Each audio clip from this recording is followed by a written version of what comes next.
ถวายความนอบน้อมของข้าพเจ้ามีแด่องค์พระรัตนตรัยอันเป็นที่เคารพและสักการะบูชาของเทวดาและมนุษย์ทั้งหลายโดยเส้นเก้าของข้าพเจ้าและขอถวายความเคารพนอบน้อมไหว้สาบายังครูบาอาจารย์พระเถรานุเถระพระภิกษุสงฆ์สามเณรพระสังฆาธิการ ทรงสมณศักดิ์บัณฑิตนักปราชญ์ท่านผู้มีความรู้ทุกรูปทุกตนทุกองค์บัดณโอกาสนี้และขอเจริญพรมาอย่างพ่อออกไม่ออกศรัทธาอันมีโยมพ่อโยมแม่พ่อหมอนแม่หมอนพ่ออุ้ยแม่ป้าพี่ป้านะท่านผู้ฟัง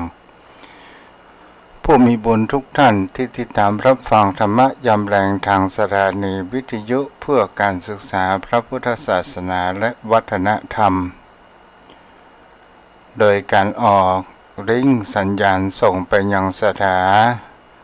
นีหลักก็คือสถานีวิทยุเพื่อการศึกษาวัดฝายหินตำบลสุเทพอำเภอเมืองจังหวัดเชียงใหม่ 104.5 เมกะเฮิรตซ์โดยความเอื้อเฟื้อเมตตาของท่านอาจารย์พระครูสมุวิศววัฒน์วรกิจโจพร้อมด้วยกันนั้นในเครือข่ายของคลื่นสีขาวธรรมะชาวประชาโดยการนำของท่านอาจารย์พระครูอภิวัตรพัฒนวิกรมเจ้าอาวาสวัดแปกทางเจริญประธานในเครือข่ายขึ้นธรรมะสีขาวชาวประชาตลอดจนถึงได้ลิงก์สัญญาณส่งไปยังสถานีในเครือข่ายต่างจังหวัดต่างอำเภอที่รับฟังอยู่นี้และขออนุโมทนาบุญตน ตนตัวอาตมาภาพพระครูไพศาลสุตกรเจ้าวาดวัดทุ่งประเกตตำบลหนองหานอำเภอสันทรายจังหวัดเชียงใหม่ออกในนามคณะสงฆ์จังหวัดเชียงใหม่และในนามคณะสงฆ์อำเภอสันทรายโยมพ่อโยมแม่วันนี้เราก็มาอยู่กับกันในวันที่3เดือน3หมายถึงเขาว่าวันที่3เดือนมีนาคมพุทธศักราช2566วันนี้เราก็มาอยู่กับกันโยมพ่อโยมแม่วันนี้ทุกเจ้าก็จะมาอยู่ในเกี่ยวกับธรรมะหัวข้อเดียวแต่มีความหมายอยู่มากมายสิ่งที่คนเรานั้นควรที่จะศึกษาเพื่อให้เกิดความรู้เพื่อให้เกิดแห่งความเข้าใจมากับโยมพ่อโยมแม่ได้รับฟังกัน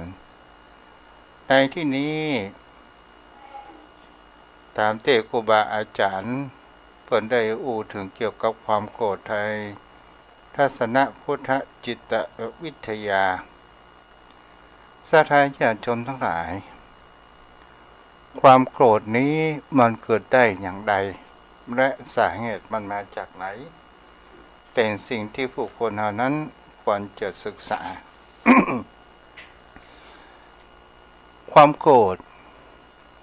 เกิดจากการที่เราไม่ได้ตามดั่งใจที่เราประสงค์หรือว่าความคาดหวังที่เราประสบหวังในสิ่งที่เราได้ตั้งใจไว้หรือเราถูกแรงแห่งคำว่าความถูกแห่งคำว่าการกระตุ้นแรงเร้าจากภายนอกเลยทำให้เป็นสภาพแห่งอารมณ์อันหนึ่งที่ติดตัวบุคคลมาตั้งแต่แห่งวัยเป็นตั้งแต่ทารกเป็นต้นมาโยมพ่อโยมแม่นี้เราก็จะหันกันแล้วว่าความโกรธของผู้คนเหล่านั้น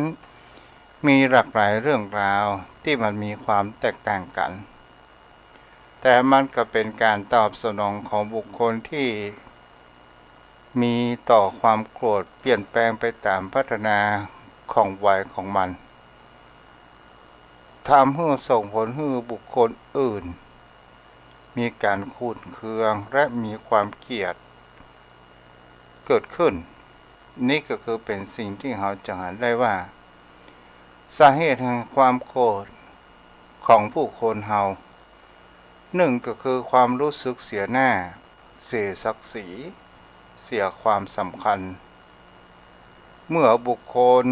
รู้สึกคิดว่าตนนั้นถูกทอดทิ้งแล้วก็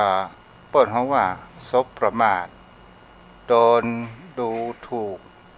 ดูหมิ่นลบหลู่ดูหมิ่นต่างๆอันนี้ประการนี้ศรัทธาญาติโยมพ่อโยมแม่เฮาก็จะหันกันได้ว่าที่ทุกเจ้า มาในที่นี้เนี่ยเป็นสิ่งที่นักจิตวิทยาได้ค้นคว้าได้วิเคราะห์มาฮึและเราก็จะเห็นได้ว่าสาเหตุแห่งความโกรธของผู้คนเราโดยความเป็นพื้นฐานแห่งอารมณ์ของนิสัยของมนุษย์บนโลกใบนี้และเราจะรู้เท่าทันว่ามันเกิดมาจากไหนเมื่อโยมพ่อโยมแม่ได้รับรู้กันและเราก็คงจะหลีกเลี่ยงและก็จงใจรักธรรมของพระองค์นั้นก็คือรักธรรมแห่งความพรหมวิหารทั้งสี่มาดำเนินชีวิตของเราและจะบรรลุความโกรธของเรานั้นมันเกิดขึ้นความโกรธนั้นมันก็อุปมาเหมือนดังขี้มุกอยู่ในก้นแก้วจู่น้ำที่มันนิ่งแล้วขี้มุกนั้นมันก็ตก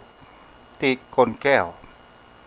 พอเวลาเราไปคนมันก็เกิดความฟุ้งเหมือนดังเดิมเกิดขึ้นหรือเหมือนฝุ่นที่ติดผ้าติดครัวเราถ้าเราสลัดมันก็มีความฟุ้งนั้นเกิดขึ้นเช่นเดียวกันความฟุ้งหรือความขุ่นมัวนั้นก็คือแห่งเขาว่าความโกรธความโกรธของคนเรานั้นมันมาจากไหนก็คือประการแรกความรู้สึกในการเสียหน้า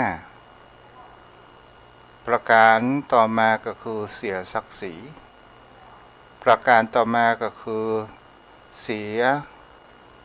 บุคคลอื่นที่มาหันความสำคัญของตัวเองต่อมาบุคคลเมื่อรู้สึกหรือว่ามีความถูกทอดทิ้งโดนแห่งคำว่ารบหลู่ดูหมิ่นประมาทมันก็จะเกิดแห่งความโกรธประการที่สองก็คือการปฏิเสธที่คนไม่ยอมรับความจริงก็คือการสูญเสียเรื่องต่างๆความสูญเสียต่อเหตุการณ์โยมพ่อโยมแม่ในเรื่องนี้เนี่ย เป็นสิ่งที่เราจะเห็นได้ว่าบุคคลบางครั้งบางคราวตัวเองผิดแล้วก็มีคนมากล่าวว่าต่างๆแล้วก็บอกตัวเองว่าบ่ผิดนี่ก็คือเป็นอยู่ในข้อนี้เป็นการปฏิเสธเพื่อปกป้องแห่งจิตแห่งใจของตัวเองบางครั้งบางคราวเป็นเหตุการณ์ที่บ่มีความจริงและเราโดนถูกใส่ร้ายแล้วเราเกิดความโกรธนั้นเกิดขึ้นความโกรธนั้นมันก่อให้เกิดแห่งเป็นลูกโซ่ต่อเนื่องก็คือความแค้นโยมพ่อโยมแม่ต่อมาสิ่งที่คนเราจะหันกันได้ก็คือความผิดหวังที่เราได้รับผลตอบแทนที่เราบ่คาดคิดตัวนี้ก็ก่อให้เกิดแห่งความโกรธของเรานั้นเกิดขึ้นต่อมาก็คือความรำคาญความหงุดหงิดในสิ่งแวดล้อมบอกว่ามาจากจากธรรมชาติความร้อนแสงเสียงกลิ่นและการดำเนินชีวิตบ่สะดวกสบายมันก็ก่อให้เกิดแห่งความโกรธ ต่อมาก็คือการถูกรบกวนความเป็นส่วนตัวมันก็ก่อให้เกิดของความโกรธความเสียใจหรือความขัวที่เปลี่ยนแปลงเป็นความโกรธความผิดหวังและความรู้สึกว่าตัวเองนั้นมีความโชคร้ายต่อมาก็คือการโดนถูกคุกคามหรือเผชิญหน้าในการสูญเสียหรือบุคคลอันเป็นที่รักที่ตนเองนั้นบ่มีโอกาสหันใจหรือช่วยเหลือได้ต่อมาก็คือความอิจฉาในความโชคดีของบุคคลอื่นอันนี้ก็คือเป็นสาเหตุตัวแห่งความโกรธของผู้คนเฮาโยมพ่อโยมแม่เป็นสิ่งที่เราจะหันแล้วว่านี่คือความโกรธที่มันพัฒนาเกิดขึ้นมาความโกรธพัฒนาการเป็นอารมณ์ทางด้านครูบาอาจารย์ได้วิเคราะห์ความหมายของความโกรธโกธะก็คือความโกรธหรือภาษาทางพระเรียกว่าโทสะคือความคิดของผู้คนเราจะมีความคิดประทุษร้ายทั้งสองคำนี้มีความหมายใกล้เคียงกันและมีความเป็นป้นเขาว่าสามารถใช้แทนกันได้นั่นก็คือคำว่าโกธะหรือความโกรธได้แก่ความที่มีที่จิตใจของผู้คนเฮากำเริบหรือความขุ่นเคืองในใจความกำเริบในใจส่วนโทสะก็คือการที่จะมีการคิดประทุษร้ายเรียกว่าโทสะคิดทำร้ายล้างผลาญมันเป็นอกุศลมูลคือรากเหง้าแห่งความชั่วในอกุศลมูลอกุศล3 คำทั้งนี้เพื่อความเข้าใจให้มีความหมายของเขาว่าความโกรธศรัทธาญาติโยมทั้งหลายความโกรธนี้เป็นสิ่งที่ผู้คนเฮานั้นแท้จริงแล้วถ้าเฮารู้สิ่งใดสิ่งหนึ่งที่มันจะเกิดขึ้นแห่งความโกรธถ้าเฮามีสติมีปัญญามันตรึกตรองพิจารณาไปถ้าเฮาอู้ความโกรธตามภาษาของชาวบ้านก็ว่าอารมณ์เป็นสิ่งที่เฮานั้นเรียกเรียงมาได้อารมณ์ก็คือความรู้สึกอารมณ์มันก็มีอยู่ใน3 ลักษณะอารมณ์ที่มีความสุขอารมณ์ที่มีความทุกข์อารมณ์ที่ประสุขประทุกข์แต่สิ่งเหล่านี้เนี่ยโยมพ่อโยมแม่เหตุใดผู้คนเฮาถึงมีความโกรธเกิดขึ้นเหมือนดังทุกเจ้าได้อู้ไปแล้วข้างต้นว่าจะเป็นความเสียหน้าหรือเกียรติยศหรือเป็นสิ่งที่ว่าอับอายขายขี้หน้าหรือดูถูกดูหมิ่นดูถูกลบหลู่อย่างก็ตามหรือในสิ่งที่เฮา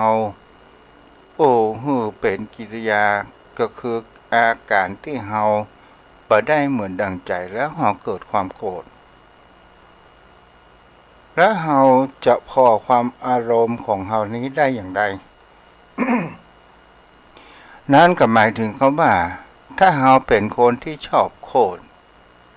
หมายถึงเขาว่าเฮานั้นอารมณ์เป็นตัวนำสติแต่ถ้าว่าเฮาเป็นคนโกรธยากแปลว่าสติอยู่เหนืออารมณ์ก็หมายถึงเขาว่าคนเฮาทุกวันนี้ถ้าเฮาบ่ได้ฝึกอบรมบ่ได้รับคำสั่งสอนจากพ่อจากแม่จากครูบาอาจารย์จากหลักธรรมคำสอนขององค์สมเด็จพระสัมมาสัมพุทธเจ้าเฮาก็จะหาได้ว่าผู้คนเฮานั้นที่เขาฮู้จักกันในคำว่าใจหรือคำว่าอารมณ์ในสิ่งที่มันบ่มีแห่งคำว่าสติคอยกำกับ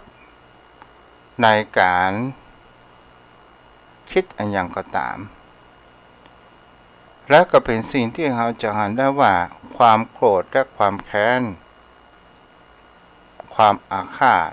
มุ่งร้ายต่างๆตัวต้นเหตุมันก็มาจากแห่งเขาว่าความโกรธนั้นก็หมายถึงเขาว่าบุคคลที่ห้ามโกรธนั้นบ่ได้ก็เพราะมีอารมณ์อยู่เหนือสติเพิ่นฮ้องเขาว่าตกเป็นทาสของกิเลสสิ่งที่มันมายั่วยุให้เฮาเกิดอารมณ์แห่งความโกรธแต่ถ้าว่าบุคคลที่มีแห่งคำว่าได้ฝึกได้อบรมจิตใจโดยการที่เฮาจะทำอะไรอย่างก็ตามหรือเฮาจะอู้ก็ตามโดยการที่เฮานั้นมีสติอยู่เหนืออารมณ์ก็หมายถึงเขาว่ากิเลสนั้นเป็นธาตุของเฮาเป็นธาตุของอารมณ์เพราะว่ามีสติสัพพัญญะความรู้ตัวนั้นคอยกำกับนั้นอยู่ยอมพ่อยอมแม่เป็นสิ่งที่ผู้คนเฮานั้นจะหันกันได้ว่าการที่เฮาอยู่เหนืออารมณ์จะทำให้เฮานั้นมีความชนะทางด้านกิเลสทางด้านสิ่งที่มันยั่วยุแต่คนเฮานั้นส่วนใหญ่มันจะมีแห่งคำพูดหนึ่งที่มายั่วยุทำให้เฮานั้นหันว่าเฮาเหมือนกับว่าเฮาเป็นผู้แพ้แท้ที่จริงเฮาเป็นผู้ชนะคำอู้คำจานั้นอย่างเช่นอย่ามาแง่วเปิ้นด่าอย่าว่าตอบอย่างนี้เป็นต้นตลอดจนถึงบางครั้งบางคราวถ้าเป็นกูนี่กูจะเอาคืนอย่างนี้เป็นต้นศรัทธาญาติโยมทั้งหลายนี่แหละเป็นสิ่งที่เฮาจะอ่านกันได้ว่าบางครั้งบางคราวเฮาก็โดนความยั่วยุจากอารมณ์ภายนอกเข้ามาสู่จิตใจและโดยความที่เฮามีความหลงไปและบางครั้งบางคราวก็ทำให้เฮานั้นมีความขาดสตินั้นเผลอเกิดขึ้นและผลของมันล่ะโยมพ่อโยมแม่ผลของมันก็จะทำให้เฮานั้นเมื่อเฮามีความโกรธเกิดขึ้นผลของมันจะส่งผลต่อร่างกายและจิตใจของผู้คนเฮาก็ทำให้เกิดความเครียดเกิดความผิดปกติทางด้านร่างกายถ้าภาษาทางวิทยาศาสตร์เรียกว่าสรีรวิทยาก็คือเรื่องการควบคุมระบบประสาทอาจจะก่อให้เกิดแห่งความดันโลหิตสูงหลอดเลือดหัวใจมีความอุดตันและทำให้เป็นโรคกระเพาะส่วนผลกระทบโดยตรงแห่งความโกรธมีในตัวเองทำให้ร่างกายของคนเฮานั้นเปลี่ยนแปลงเฮาสังเกตได้ว่าเฮามีความโกรธ 1. เหงื่อออก 2. ใจสั่น 3. ปากคอแห้ง 4. กล้ามเนื้อของเฮาเกร็งหัวใจเต้นเวยนี่แหละศรัทธาญาติโยมทั้งหลายเดี๋ยวเฮาสังเกตกับบุคคลอื่นนั้นก็ได้เวลาบุคคลอื่นนั้นมีความโกรธเฮาก็ลองสังเกตในพฤติกรรมเช่นเขามีเหงื่อออกมาและกับปากสั่นมือสั่นที่เฮาเข้าใจกันตลอดจนถึงบางครั้งบางคราวคนที่มีความโกรธและต่อบุคคลอื่นได้ทำอย่างไว้ได้ก็เลยเกิดความเครียดและลงสู่แห่งเขาว่าเป็นโรคกรดไหลย้อนกรดกระเพาะต่างๆนานาและทำให้หัวใจของเฮานั้นเต้นรุนแรงบางครั้งบางคราวที่มีความดันเป็นโรคความดันเป็นต้นทุนอาจจะทำให้เส้นเลือดแตกนี่ก็คือ ผลของมันที่เราจะได้รับแต่ถ้าว่าเรานั้นเป็นบุคคลที่ตั้งอยู่ในธรรมคำสอนในการน้อมนำหลักธรรมคำสอนของพุทธองค์นำเอามาใช้นั่นก็คือหลักธรรมแห่งคำว่าพรหมวิหารทั้งสี่เมตตาก็คือการที่เรานั้นมีความอาภัยมีความรักเอื้อเฟื้อเผื่อแผ่ต่อบุคคลอื่นและบางครั้งบางคราวสิ่งที่มันเป็นไปแล้วเฮาก็บองในแง่บวกว่านั้นมันเป็นธรรมดาของชีวิตของผู้คนเฮาที่เฮาจะต้องดำเนินไปบางครั้งบางคราวสิ่งที่เฮามันเรียกร้องกลับคืนมาไปได้อย่างเช่นเฮามีลูกเฮามอบหมายให้ล้างถ้วยล้างจานบังเอิญมันเป็นจานกระเบื้องมันตกแตกจอมพ่อจอมแม่บางท่านบางคนก็จะเอกตโรด่าลูกว่าซุ่มซ่ามบ่พอเนี่ยอย่างบ่รอบคอบไปเรื่องต่างๆนานาถามว่าเฮาด่าไปประการเช่นนั้นแล้วจานกระเบื้องนั้นมันจะกลับคืนมาเป็นรูปกระเบื้องเหมือนดังเดิมหรือไม่มันก็บ่สามารถที่จะเป็นไปได้แต่ถ้าว่าเฮาในแนวแห่งเขาว่าสอนเหมือนกัน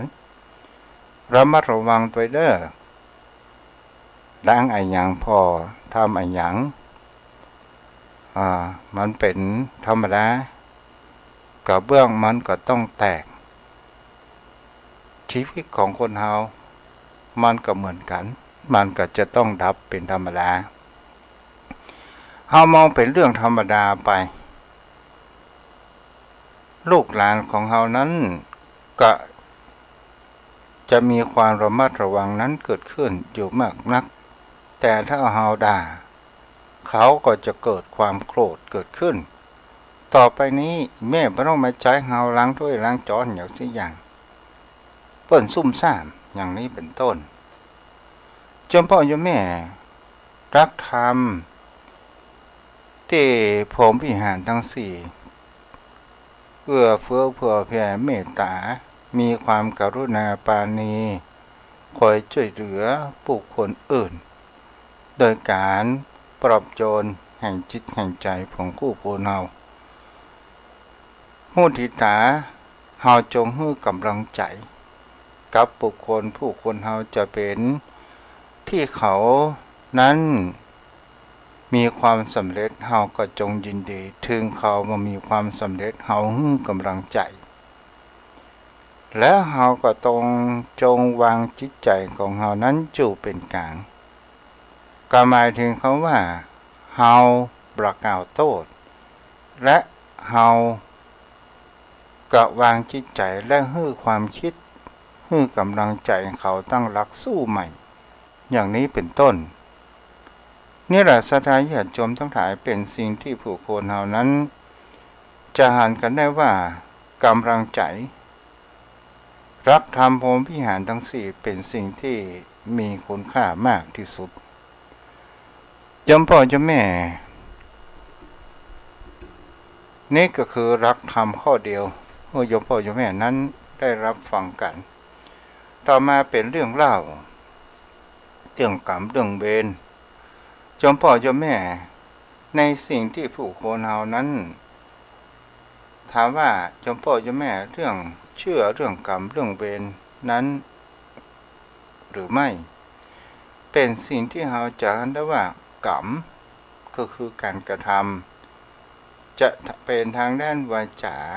กายและจิตใจของผู้คนเฮานั้นก็ตามศรัทธาญาติโยมทั้งหลายเรื่องเหล่านี้มีชายชราคนหนึ่งอายุประมาณ75แต่แล้วก็มีขาเจ็บปวดเพราะว่าลงหลาบนี้ก็ได้ปลูกกระท่อมเล็กๆอาศัยอยู่ข้างบ้านของนายเหล่าลงหลาบนี้มามีลูกมามีเมียแต่มีความหลัง ที่จะนายเหลาเขาก็เอาเข้าป่าอาหารเพิ่มเหมือนกับญาติคนหนึ่งอยู่สม่ำเสมอไปต่อมาวันหนึ่งสถานญาติโยมทั้งหลายโรงแรมนี้ก็ได้อู้เรื่องประสบการณ์ของชีวิตกับนายเหล่านี้ฟังเกี่ยวกับว่าในอดีตนั้นโรงแรมนี้เป็นคนที่ทำอะไรอย่างโดยความบ่ได้ตั้งใจและในสิ่งที่ประคาดคิดด้วยความโกรธก็ตามด้วยความคึกขนองก็มีแต่มันก็เป็นผลแห่งกรรมนั้นเกิดขึ้นในเรื่องนี้ในเหล่านั้นได้อู้ถึงว่าเมื่อโรงแรมนั้นได้อู้จ๋าว่าสมัยเมื่อเป็นละอ่อนก็มีพ่อมีแม่และมีพี่มีน้องพ่อแม่นั้นมีลูกเต้าที่อยู่ด้วยกันและก็มีน้องอยู่หัวปีท้ายปีแหม2 คนสาธารณญาติโยมทั้งหลายโดยความที่ว่าเป็นคนที่มีความยากจน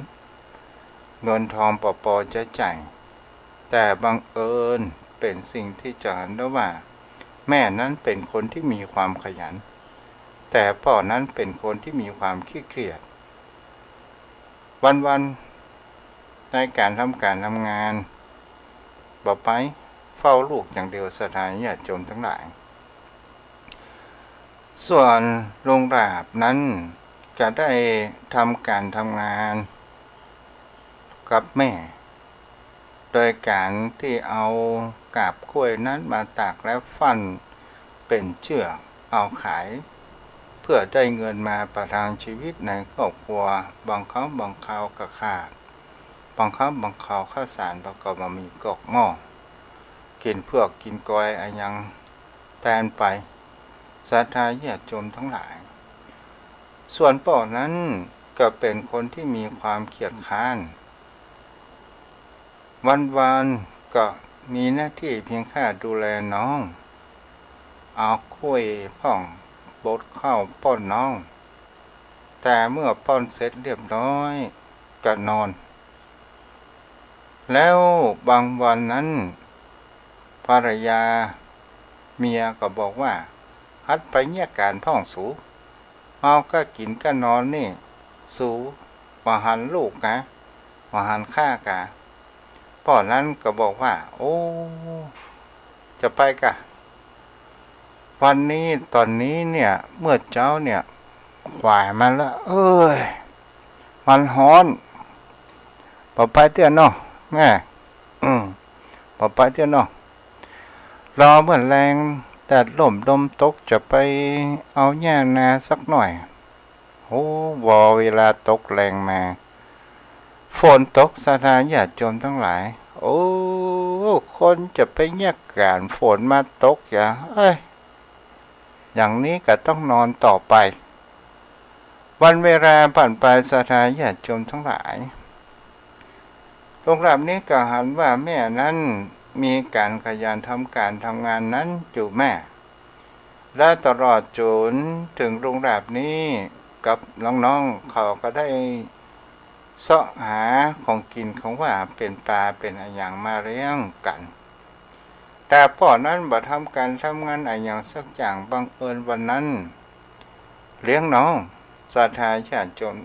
เลี้ยงลูกมีหน้าที่เลี้ยงลูกบังเอิญวันนั้นเนี่ย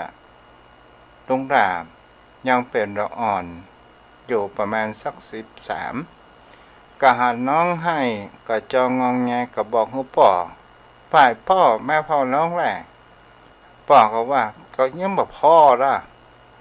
พ่อน้องมันให้ละแม่โอ้ให้บ่ฮู้จักดักน้ำแม่มีไหนน้ำศรัทธาญาติโยมทั้งหลายโรงแรมนั้นก็หันพ่อบอกว่าเก่งเนี่ยได้ให้มันดักอย่ารักได้คนจะรับจะนอนบ่เฮ้ยโรงแรมนั้นก็เลยเอามือปิดหูดัง น้องของตัวเองปิดปากแล้วเกิดน้องหายใจมาได้รวดตายเลยร่วนไปบอกแม่แม่แม่น้องมาหายใจน้องมาหายใจ เอ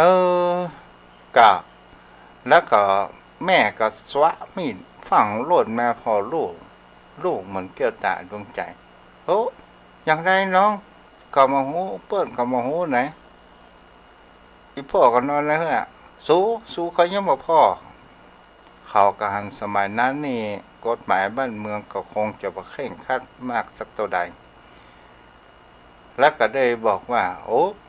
ละอ่อนมันตายก็ดีดูเบาไปแหมคนหนึ่งสู้ก็ไม่ได้อิดละเอาไปฝังวัดเถอะเอา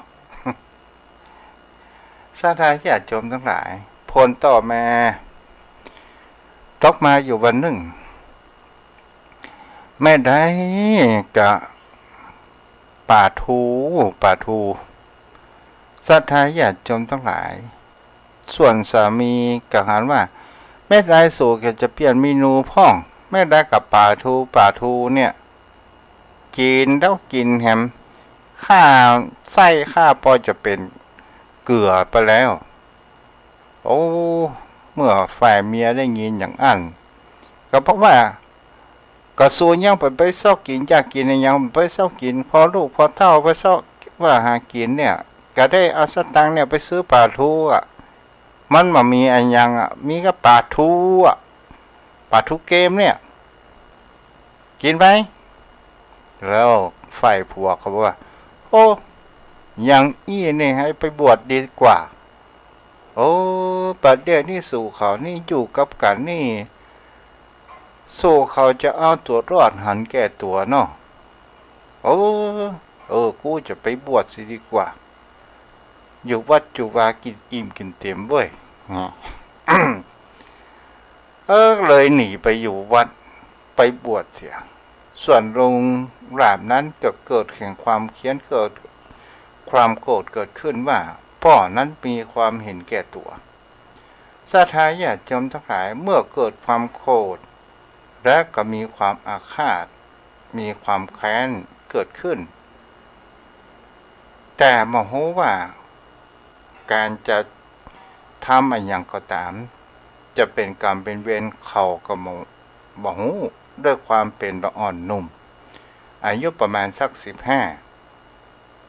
เขาก็รอพ่อของตัวเองมาบิณฑบาตบังเอิญวันนั้นมาบิณฑบาตจู่ไก่หน้าบ้านของตัวเองไปรับบาตรที่บ้านป้าเอ้ยกำลังใส่บาตรลงหลาบนี้ก็ได้ร่นไปตีนที่ตึงบาตรตึงป้าเอ้ยสะเลตัวบาตรตกกำลังกังเก่งสาธาญาติโยมทั้งหลายเสียหน้าเสียตาหมดแล้วตัวเจ้าที่เป็นป่อก็บอกว่าไอ้นี่คิงเป็นอย่างไรอ่ะคิงเนี่ยอย่างนี้ได้กูเป็นป่อนี่นะสาธาญาติโยมทั้งหลายโอ้ป่ออย่างนี้มามีเสียดีกว่าอยู่บ้านกับขี้ค้าน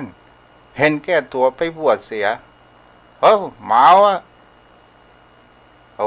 ตกแม่แรงมาคนเป็นป่อที่นุ่งห่มผ้าเหลืองมาแล้วก็ได้เมียก็ได้บอกว่าคนหันแก่ตัวมานี่หยังเป็นทุเจ้าอยู่ส่วนทุเจ้ากะมาบ้านมาจองนี่หยังข้าก็ไปตั้งใจที่ข้าอยากจะมาล่ะเป็นยังไงก็ลูกรักสู่เขาเนี่ยกะไปทีบข้าบาดปอกระจายหมดเนี่ยโรงแรมนั้นก็จะขึ้นฮัดเหมือนกันแม่ก็ห้ามไว้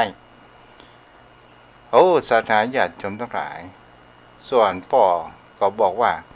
ไอ้นี่เข่งทำอย่างนี้นะตารกจะกินกับบันเฮ้ยพอใจคนเห็นแก่ตัววันเวลาผ่านไปสถานญาติโยมทั้งหลายเมื่ออายุประมาณสัก18โรงแรมนี้ก็ไปรับจ้างล้างถ้วยล้างจานก็ได้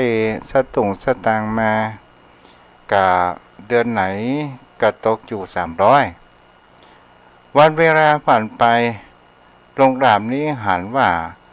เจ้าของร้านนั้นมีเงินมีทองที่ใส่กระปุกกันอย่างอยู่มากมายก็รับไปเอาสตางค์มาซ่อนแล้วกันนี้ก็บอกกับแม่ว่าแม่จะไปเอามาใช้เด้อรออย่างเรื่องเงียบแล้วก็โรงแรมนี้ก็ได้หนีไปประมาณสัก3 ปีสถานญาติโยมทั้งหลายแล้วก็เลยไปอยู่ที่ประจวบอยู่ไร่สับปะรดไปหันบังเอิญก็ไปปะลูกสาวชื่อแก้วลูกเจ้าของสวนก็เลยแต่งงานและก็ทำให้เปิ้นนั้นท้องพ่อของฝ่ายสาวนั้นก็บอกว่าประเด็นที่จะเอาใดเนี่ยกินบนเรือนขี้บนหลังคากะลงก็ได้บอกว่ากันเนี้ยผมจะไปเอาสตางค์มามั่นมาหมายก่อนนะครับปิ๊กมาที่บ้านที่จองมาขันก็มีแต่คำว่าว่างเปล่าแม่นั้นคงจะพาน้องไปปลูกบ้านอยู่ที่อื่นก็เลยสืบหานั้นมาได้แกได้ไปสตางค์ที่ฝังไว้นั้นก็หายไปหมดแล้วก็ไปรับจ้างแบกข้าวเพื่อจะเก็บสตางค์อยู่ประมาณ2 ปีแล้วก็ซื้อสร้อยทองเพื่อที่จะไปหาแก้วผู้เป็นภรรยาก็นึกว่าประเด็นนี้ลูกของเฮานั้นคงจะเกิดแล้วเมื่อกลับไปพอที่บ้านแล้วก็ได้เดินเรียบเคียงอยู่ขอกหัวแล้วก็เอิ้นแก้วมานี่ก่อนละเอาแก้วก็เข้ามาแล้วก็บอกว่าอันนี้ลูกเขามันก็แม่นละกะบัดเดี๋ยวเนี่ยไอ้เอาสร้อยทองสร้อยอย่างมาคนชื่อแก้วก็บอกว่าเสียใจตัวให้เจ้ามีผัวใหม่เสียแล้วกะอ้ายสัญญาบอกว่าขอเวลา3 วันบัดเดี๋ยวนี้อ้ายไป3 ปีพ่อข้าเจ้าก็จะต้องกลัวอับอายขายขี้หน้าก็เลยไปเอาลูกของเพื่อนนั้นมาเป็นผัวข้าเจ้าไอ้ไปเถอะปิกเสียหลวงดาบนั้นกับประจังเนี่ยอย่างใดก็เลยขอจับมือพ่อลูกแล้วก็เอาสร้อยแล้วก็ไปทำงานโรงฆ่าสัตว์ไปลงอารมณ์โรงฆ่าสัตว์อยู่2 ปีแล้วก็หนีไปลงทะเลก็มีคนรุ่นดาวคราวเดียวกันเป็นหัวหน้าเหือเปิ้นว่าจื่อหลีตบหัวป้องเตะพ่องแล้วโรงดาบนี้ก็เกิดความแค้นก็เลยออกกลางทะเลก็ได้หันในดีนี้ยินอยู่ก็เลยหาเล็กบุ๊บลงทะเลไปสาธารณชนทั้งหลายเมื่อหาปลาได้แล้วโรงดาบนี้ก็ขึ้นฝั่งแล้วก็ปิกมาอยู่ที่บ้านตัวเองก็หาว่าที่หนของพ่อของแม่นั้นยังมีอยู่ก็เลยอาศัยอยู่แล้วก็ได้ขายที่ส่วนหนึ่งให้กับนายเหล่าแล้วก็ปลูกสร้างบ้านแล้วโรงดาบก็ว่าเรานี่คือสอนลูกสอนหลานเด้อระมัดระวังกรรมในการกระทำอันตั้งใจบ่ตั้งใจก็ตามปัจจุบันเนี่ยลุงได้รับกรรมขนาดแข้งขาข้างหนึ่งผ่าตัดมาแล้วหมอว่าเป็นกระดูกทับเส้นผ่ามาแล้วก็มาหายแถมปอยังเป็นโรคหืบหอบที่กรรมที่เคยฆ่าน้องตัวเองนั้นตายมันมีจริงเหล่านั้นก็บอกว่ามันเป็นเรื่องอดีตไปแล้วลุงจะไปเกิดมันนี่ยังมันก็แม่นแต่เบื้องบนเปิ้นบ่ฮื้ออภัยคำว่าเบื้องบนที่นี้ก็คือกรรมและสถานญาติโยมทั้งหลาย ลุงก็ยอมรับชะตากรรมไปด่านสุดท้ายลุงเหล่านั้นอายุชราเท่าแก่ก็ตายหมดม้อยลงไป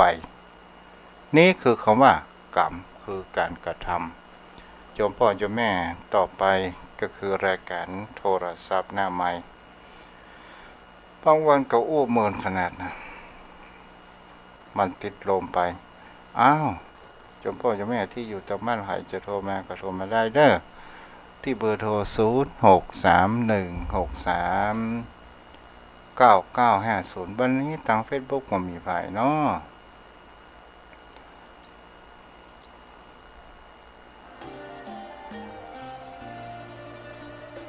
เจริญพรเดินเด้อเด้อเดี๋ยวเจริญพรโอ้ไม่ไหนจ้ะโทรมาใหม่ได้ไหมโทรมาใหม่กำ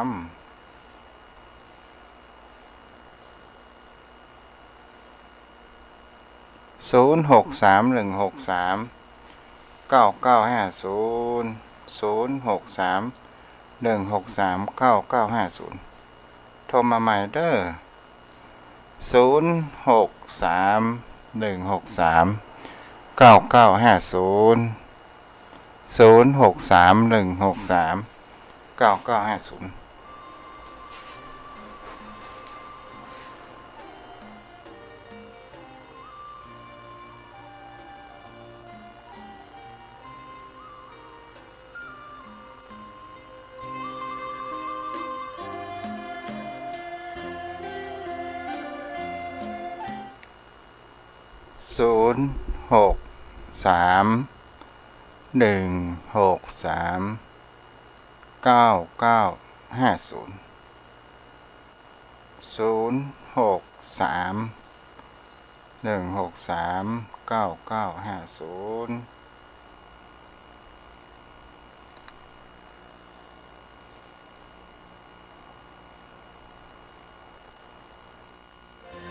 วันนี้ญาติโยมอาจารย์ไปไหนหมดเด็กหมดเด้อคนก็ทำกับข้าวกินกันหมดละก้าจ้าแต่อีแม่นี่บ่ทำเนยอยู่คนเดียวตัวคนเดียวนอนคนเดียวตายคนเดียวจึงบ่ทำกันอิ่มทิพย์เนาะอิ่มทิพย์เนาะโอ้ไม่ใช่สิ้นคิดอาจารย์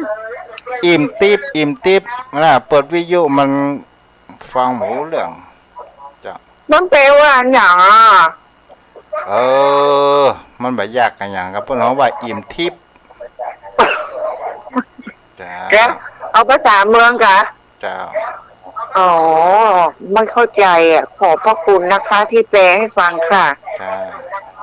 จ้าสวัสดีจ้าสวัสดีค่ะอาจารย์ดูแลตัวเองเนอะจ้ารักษา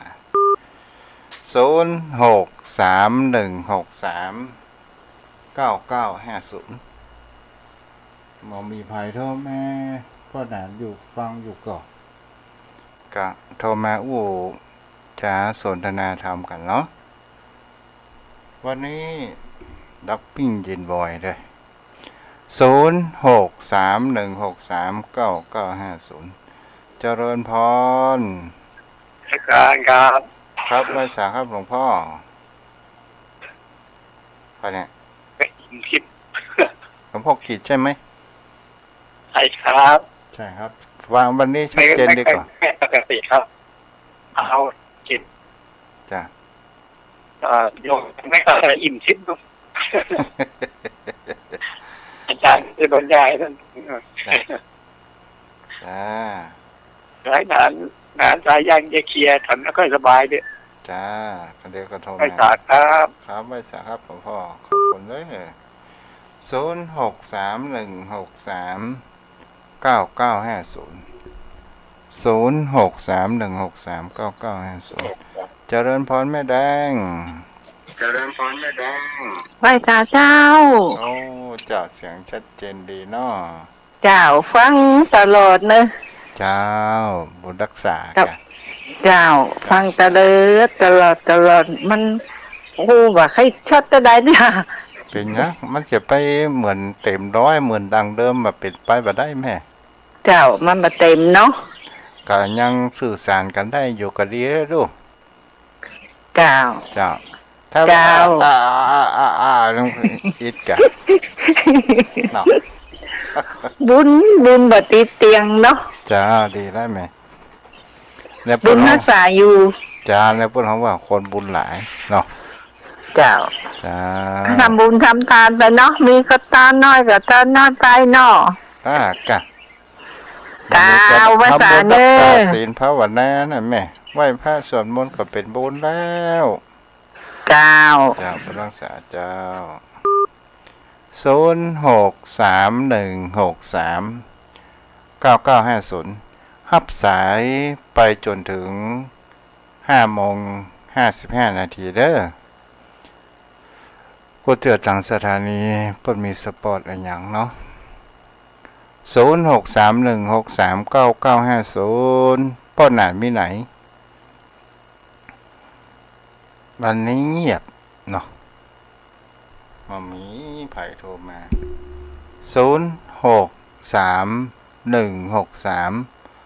0631639950อนุโมทนากับโยมแม่อาลีมโนลีที่ได้ทำบุญสร้างศาลาจำนวนปัจจัย200 บาท200 บุญญาบารมีก็ขออนุโมทนาบุญด้วยเด้อเพิ่นมาแต่เจ้านี่เจริญพรพ่อนาน ครับขอกราบแซบใจใบสาในเมตตาบารมีธรรมท่านพระคุณเจ้าด้วยความเคารพอย่างสูงยิ่งครับ ท่านพระคุณเจ้า วันนี้ได้ฟังนิทานธรรมเนาะท่านเจ้าเนาะ เอาเปิ้นเขาว่ากรรมที่ทำแบบบ่ตั้งใจเนาะกับกรรมที่ทำแบบตั้งใจ กรรมเนี่ยอย่าได้ก็ได้อย่างอันเนาะท่านพระคุณเจ้าเนาะมันก็บ่หายไปไหนเนาะท่านเจ้าเนาะทำกรรมดีก็ได้ดีทำกรรมชั่วก็ได้ชั่วเอาเจ้าพูดเอาเชื่อถือมาอย่างอี้ตั้งแต่ต้นแล้วท่านพระคุณเจ้า เฮาดูไปวัฏจักรแห่งชีวิตนี่นะ ว่าใดก็ท่านเจ้า วัฏจักรแห่งชีวิตเฮาทำเช่นใดเฮาก็จะได้ผลเช่น โอ้ นั้น โทรศัพท์ยังบ่ใครได้ยินที่ท่านพระคุณเจ้า ฮะฮัลโหลได้ยินก่อน เสียงมันหายท่านพระคุณเจ้าพบปับอ่ะ โอ้แต่ ก็ดีละได้ละย้ายมาไก่หน่อย อ๋อ ว่าอันท่านเจ้าว่าอย่างก็ครับ ว่าวัฏจักรแห่งชีวิตเนี่ยเฮาทำเช่นใดเฮาก็จะได้ผลเช่นนั้น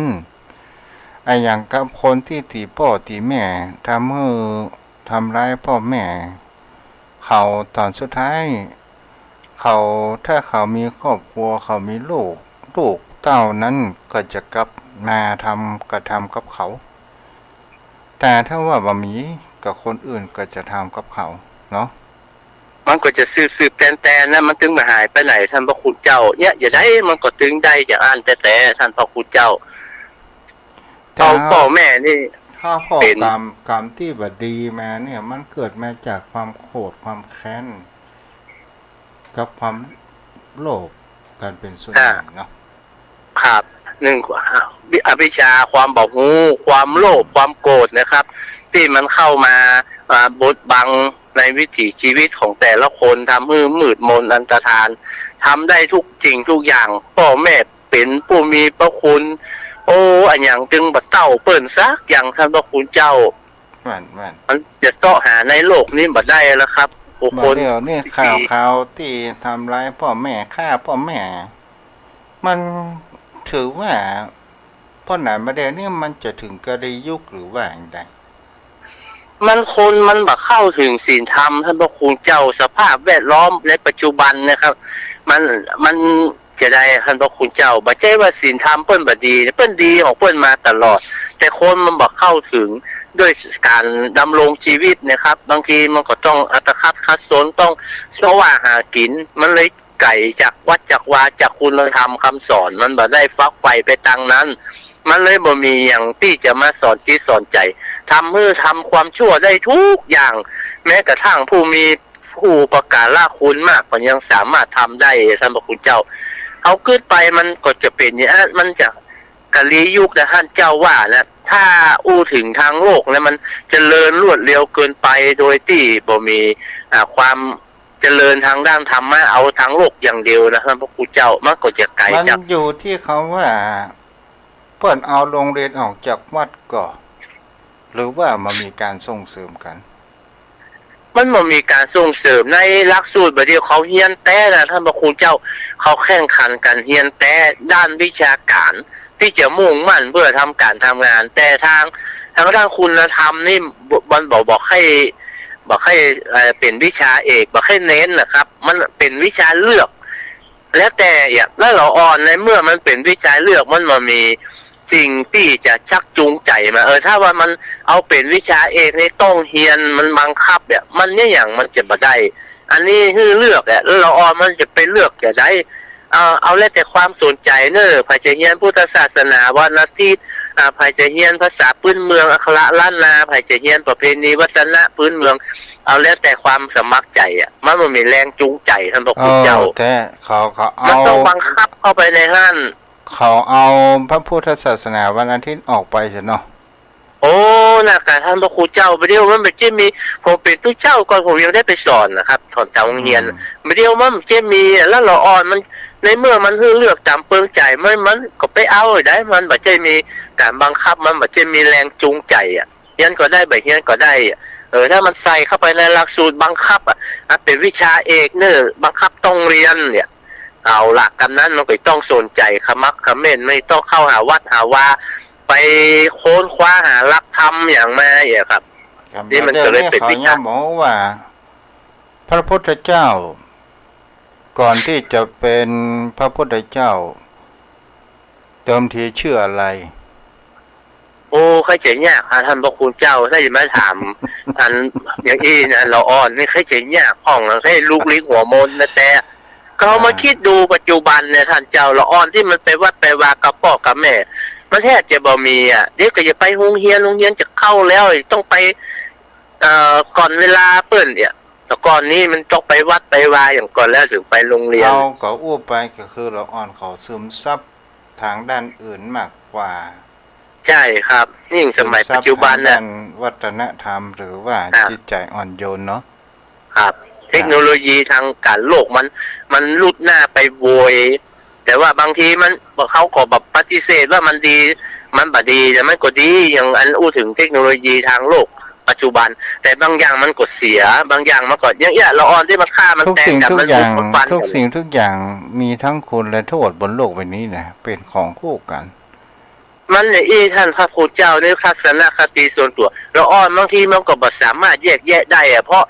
มันบ่มีประสบการณ์มันยังมันบ่ใช่เป็นคนใหญ่นี่มันผ่านประสบการณ์ผ่านร้อนผ่านหนาวผ่านดีผ่านชั่วอันไหนถูกอันไหนผิดมันแยกแยะได้แต่เราอ่อนมันแยกแยะบ่ได้ท่านพระพุทธเจ้าเราอ่อนคนใหญ่บางคนก็แยกแยะบ่ได้เหมือนกันครับเนี่ยมันก็เลยทำให้ว่าแต่ใหญ่อย่างไงที่หาเรื่องตู้เจ้าก็มีนะเนาะก็น่ะมันก็ใครคิดว่าที่เจ้าอย่างบ่มีอาวุธติดมือบ่มีพิษสงอย่างก็มีคนเหมือนคนบ้านเนี่ยมีพูดบ้านแล้วก็แล้วไปกับท่านพระคุณเจ้าตู้เจ้าโมโหตีออกข่าวเนาะคนบ้านตีกันบ่ออกข่าวครับก็นะท่านพระคุณเจ้าแล้วก็คนก็ไปสนใจข่าวอย่างเงี้ยที่มันถ้าก็ทำให้